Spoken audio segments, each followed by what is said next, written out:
Being misunderstood your whole life feels like a defect, like there's some basic wiring everyone else got installed at birth that somehow skipped you.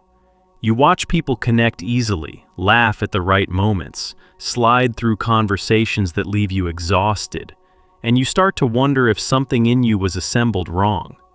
Carl Jung looked at people who felt exactly this way and arrived at a conclusion that almost nobody expects. The problem usually isn't that these people are broken, it's that they're built to run on a frequency the people around them can't quite pick up. Jung noticed this pattern again and again in the people who came to see him. They weren't failing at life in any obvious way. Many of them were intelligent, capable, even accomplished. But they carried this persistent ache of not belonging, this sense that they were watching human interaction through a slightly thicker pane of glass than everyone else. And the more he studied them, the more he realized he wasn't looking at damage. He was looking at a different kind of mind altogether, one that perceives more, processes deeper, and pays a steep social price for the privilege. He didn't romanticize it. Jung was too honest for that. He understood that having this kind of mind isn't a gift you unwrap and enjoy. It's more like being handed an instrument that picks up signals nobody else can hear, and then being expected to live in a world that assumes those signals don't exist. You spend your life sensing the wiring behind the wall, while everyone around you only sees the wall. And when you try to describe what you see, they look at you like you're inventing things. Today, I'm going to walk you through 6 specific signs Jung would recognize as the fingerprints of this rare kind of mind. Not vague personality traits, but distinct ways of experiencing reality that separate you from the people around you. I'll show you what each one actually is beneath the surface, why it makes you so hard for others to understand, and why the very things that have made you feel isolated your entire life are often evidence of a psyche operating at a depth most people never reach. If you've spent years suspecting you're wired differently, this is going to name what you've been feeling. The first sign is that you see the wiring behind the wall. Where most people register the surface of a situation, what was said, what happened, who did what, you automatically perceive the structure underneath it. You notice the unspoken tension in a room before anyone acknowledges it. You catch the contradiction between what someone says and what their body is doing. You sense the real motive hiding behind the polite explanation. It's not that you're trying to analyze people. Your mind just does it, constantly, without asking permission. Jung would have understood this as a form of intuition operating almost like a sixth sense, the psyche's ability to read patterns and possibilities that haven't fully surfaced yet. He believed some people are oriented toward the hidden dimensions of experience rather than the concrete facts in front of them. They don't just see the event, they see the web of meaning the event is tangled in, the history that produced it, the trajectory it's likely to follow. And this happens so fast and so automatically that they often can't explain how they knew what they knew. Think about being in a meeting where everyone's nodding along to a plan, and something in you goes cold because you can already see the 3 ways it's going to fall apart. You can't fully articulate it yet, you just know. And when you try to voice the concern, people brush it off because you can't point to hard evidence. You're responding to a pattern you sensed, rather than a fact you can hold up. 6 months later, the thing collapses exactly the way you felt it would, and nobody remembers you called it. This is the loneliness of perceiving structure in a world that mostly deals in surfaces. You're processing the situation on a level other people aren't even aware exists, which means half your reality is invisible to them. When you try to share it, you sound paranoid or negative, or like you're overcomplicating something simple. So you learn to stay quiet, to keep your perceptions to yourself. and that silence slowly builds into a private world that nobody else gets to enter. Jung recognized that this kind of perception isn't a superpower in any comfortable sense.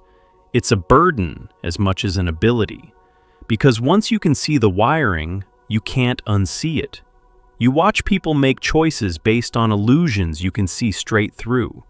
You notice the small dishonesties holding relationships together. You perceive the gap between how people present themselves and who they actually are, and carrying that awareness while pretending you don't have it becomes its own quiet exhaustion. The second sign is that you're always translating yourself. When most people want to say something, they open their mouth and it comes out. When you want to say something, there's an entire process that happens first. You have to take the intricate, multi-dimensional thing you're actually thinking and compress it into words simple enough for someone else to receive. And something always gets lost in that compression. You finish speaking and feel this quiet frustration because what came out was maybe 60% of what you meant. Jung observed that people with rich inner lives often struggle enormously with expression, precisely because their thoughts don't arrive in neat, linear sentences. They arrive as clusters, as images, as whole systems of connected ideas all firing at once. Language is linear, one word after another, but the mind producing the thought isn't linear at all. So the act of speaking becomes an act of translation, taking something that exists in 3 dimensions and flattening it into one. Imagine trying to describe a piece of music to someone by writing out the sheet notes, when what you actually experienced was the feeling the music produced in your chest. That's what ordinary conversation can feel like when you have this kind of mind. You know the feeling of the thing, the full texture of it, but the tools you're given to share it, words, sentences, small talk, are almost comically inadequate for the job. This is why people with rare minds are so often labeled as quiet or aloof or hard to read. It's not that they have nothing to say. It's that saying it properly would take an hour, and they've learned that most people don't have the patience or the interest to follow them that deep. So they give the short version, the acceptable version, and swallow the rest. And every time they do that, the distance between their inner world and the world other people see grows just a little wider. Jung himself wrestled with this.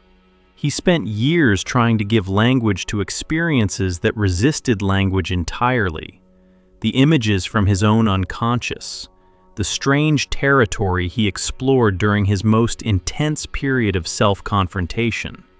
He filled notebooks trying to capture what he saw, and he still felt he'd only approximated it. If one of the most articulate psychological minds in history struggled to translate his inner world, imagine what it's like to carry that same struggle without his vocabulary, feeling constantly like the realest parts of you never quite make it across the gap into another person. The third sign is that solitude isn't a preference for you, it's a requirement.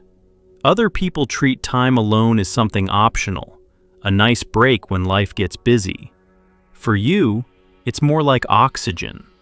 Without regular stretches of genuine solitude, you start to feel frayed, irritable, strangely hollow, like a phone whose battery is draining faster than it can charge.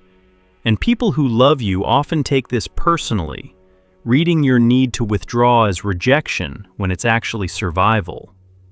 Jung placed a deep value on solitude, and he understood something about it that our culture largely misses. For certain minds, being around people isn't neutral. It's a constant, low-grade drain, because you're absorbing so much more than the conversation.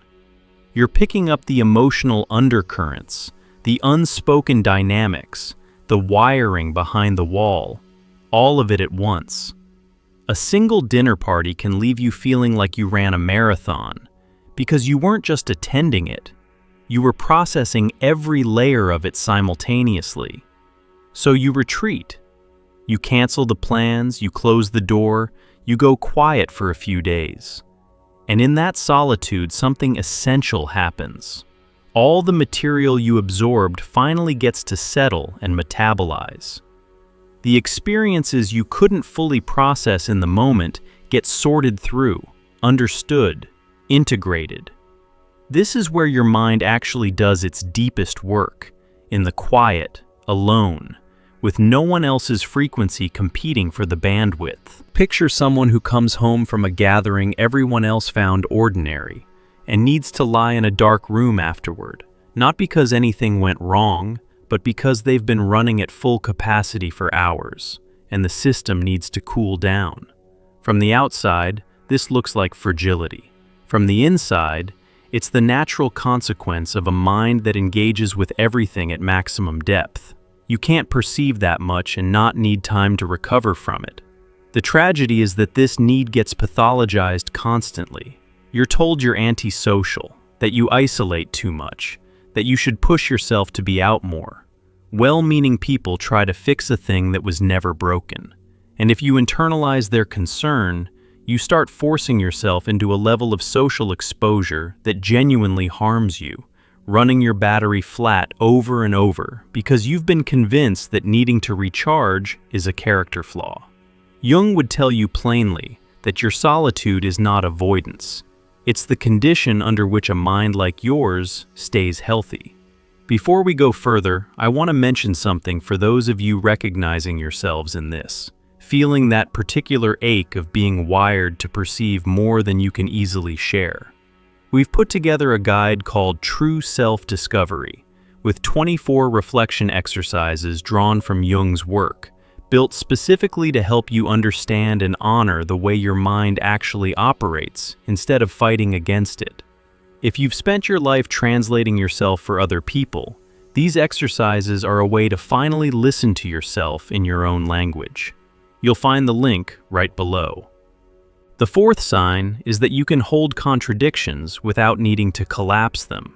Most people are deeply uncomfortable with ambiguity. They want the clear answer, the simple verdict. This person is good or bad. This choice is right or wrong. This situation is fixable or hopeless. You, on the other hand, can sit inside the tension of opposites and let both be true at once. You can love someone and clearly see their capacity to hurt you. You can want something and understand exactly why it would be a mistake. You can hold two contradicting ideas in your hands and feel no urgent need to throw one away. Jung considered this one of the highest achievements of psychological maturity. He wrote extensively about what he called the tension of opposites, the idea that growth happens not by resolving contradictions, but by holding them long enough for something new to emerge from the friction between them. He called the psyche's ability to bridge these opposites the transcendent function. Most people never develop it because the discomfort of unresolved tension is too much for them. They rush to a conclusion just to make the uncertainty stop. But if you have this rare mind, you were doing this before you had any framework for it. You've always been able to see the merit in two opposing arguments. You've always resisted the pressure to pick a tidy side. In a world that increasingly demands you declare yourself for one camp or the other, your refusal to flatten complexity into slogans makes you look indecisive or evasive, or like you're overthinking things. People want you to just say where you stand, and you keep trying to explain that where you stand is inside the complexity, not on one edge of it. Think about being in an argument between two friends, and you can genuinely see how both of them are right and both of them are wrong, and neither one wants to hear that. They each want you as an ally against the other. Your ability to hold the whole picture, to honor the truth on both sides, doesn't feel like wisdom to them.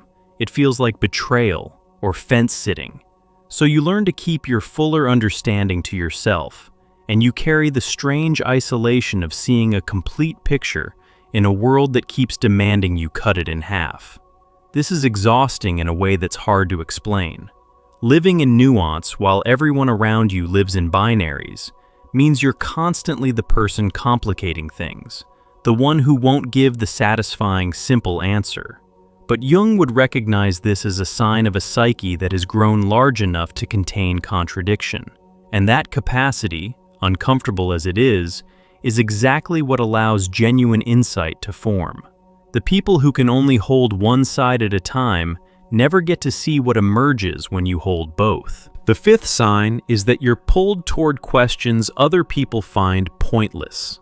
While most of the world is occupied with the immediate and the practical, what's for dinner, what's on the schedule, what the neighbors are doing, some part of you is quietly haunted by the larger questions that never fully go away. Why are we here? What happens when it ends? What any of this actually means? These aren't occasional late-night musings for you. They run like a current underneath your ordinary days, coloring how you experience everything. Jung believed this hunger for meaning was one of the deepest drives in the human psyche, and he noticed that it wasn't distributed equally. Some people can live perfectly content lives without ever seriously confronting these questions. Others can't.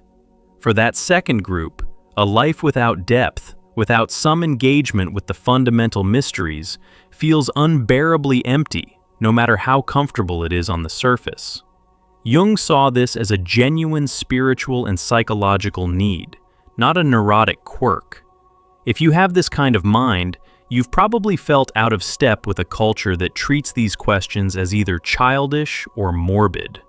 You bring up something about mortality or meaning at a normal social gathering and watch people's faces tighten with discomfort, as if you've violated some rule. You learn quickly that most conversations are supposed to stay on the surface, and the depths you're drawn to are considered inappropriate territory. So the deepest part of you, the part that's most alive, most engaged, becomes the part you're supposed to keep hidden. Imagine sitting at a table where everyone's discussing a television show, and you're perfectly capable of joining in, but underneath it, there's this constant awareness that everyone at this table is going to die, that these moments are finite and strange and precious, and that nobody wants to acknowledge it. You're not being dark, you're just unable to fully forget the things everyone else has agreed to ignore. And that inability to forget separates you in a way that's difficult to bridge, because the very thing that feels most important to you is the thing you're not allowed to talk about. Jung would tell you this pull toward the ultimate questions isn't a malfunction. It's the mark of a psyche that refuses to sleepwalk through existence. Most people numb the deeper questions with distraction, and society is more or less designed to help them do it. You can't numb them, or you won't, and that keeps you awake in a world of sleepers. It's lonely. It's also the source of whatever real depth and authenticity your life contains, because you're one of the few people actually facing what it means to be alive. The sixth sign is the one that cuts deepest. You feel fundamentally alone, even when you're surrounded by people who love you. This isn't ordinary loneliness, the kind fixed by company. You can be in a room full of good friends, in a loving relationship, genuinely cared for, and still feel this quiet distance, this sense that no one actually reaches the core of you. It's not that the love isn't real, it's that the deepest layer of your experience remains untouched, unentered, no matter how close anyone gets. Jung understood this as the natural consequence of individuation, the process of becoming fully, distinctly yourself. The more you develop into a genuine individual rather than a reflection of the group, the more you occupy a psychological space that's entirely your own. And a space that's entirely your own is, by definition, a space no one else can fully inhabit. The very thing that makes you unique is the thing that ensures a certain irreducible aloneness. You become more yourself and less like anyone else, and that comes with a distance that no amount of love quite closes. This is the cost of the rare mind that people rarely talk about. All the perception, the depth, the capacity for holding complexity, the hunger for meaning. It adds up to a way of experiencing life that very few people share. And when your inner world is that different from the people around you, real communion becomes rare. You can have connection, warmth, affection, and still carry this ache of not being fully known, because being fully known would require someone to enter a world that only you have ever lived in. Picture someone lying next to a partner they truly love and feeling grateful, and also feeling this thin, persistent solitude, because the vast interior landscape they live in every day is a place their partner has never been and never will. That's not a failure of the relationship. It's the reality of being wired in a way most people aren't. The love is real. The distance is also real. And learning to hold both of those at once brings us right back to that fourth sign, doesn't it? The capacity to let two true things exist side by side without forcing one to cancel the other. Jung didn't offer a cure for this, because it isn't a disease. What he offered instead was a reframe. The aloneness of the individuated person isn't punishment for being different. It's the shadow side of a genuine self. You can spend your life resenting it, trying to dissolve yourself into the group to escape it, dimming your own frequency in the hope of finally fitting in. Or you can accept it as the natural weather of a certain kind of mind and stop treating it as evidence that something's wrong with you. Here's what I want you to take from all 6 of these. Each sign that's made you feel isolated, the perceiving too much, the endless self-translation, the desperate need for solitude, the comfort with contradiction, the haunting questions, the aloneness that love can't fully cure. Every one of them points to the same underlying truth. You're not carrying a defect. You're carrying a mind that operates at a depth and complexity the surface world isn't built to accommodate. The friction you feel is the friction between your wiring and an environment calibrated for a different kind of person. Jung spent his life arguing that the goal of psychological development isn't to become normal, it's to become whole, to become fully and unapologetically who you actually are, even when who you are doesn't fit the mold. And people with rare minds face this choice more sharply than anyone. They can spend their years shrinking themselves to be understood, performing an easier version of themselves, and slowly dying inside the disguise. Or they can accept the terms of their own nature, including the loneliness, and finally stop apologizing for the way they're built. That acceptance doesn't magically fill the distance you feel. What it does is change your relationship to it. The distance stops feeling like proof of your failure and starts feeling like the natural cost of a life lived at depth. You stop waiting to be fully understood by everyone and start seeking the rare few who can actually meet you somewhere close to your frequency. And you stop betraying your own mind just to make other people comfortable, which is the quiet compromise that has probably drained you for most of your life. If any of this landed, if you've spent years suspecting you were wired differently and just heard your own experience described from the inside, then the real work ahead isn't fixing yourself. It's understanding yourself well enough to stop fighting your own nature. That's exactly what we built true self-discovery for. 24 reflection exercises rooted in Jung's teachings, made for minds like yours. The ones that see the wiring behind the wall, that need solitude to breathe, that have never quite been understood. It's a way of finally meeting yourself in your own language, instead of the borrowed one you've been translating into your whole life. The link is right below, and if everything I've described feels like it was written about you, this is the next step worth taking.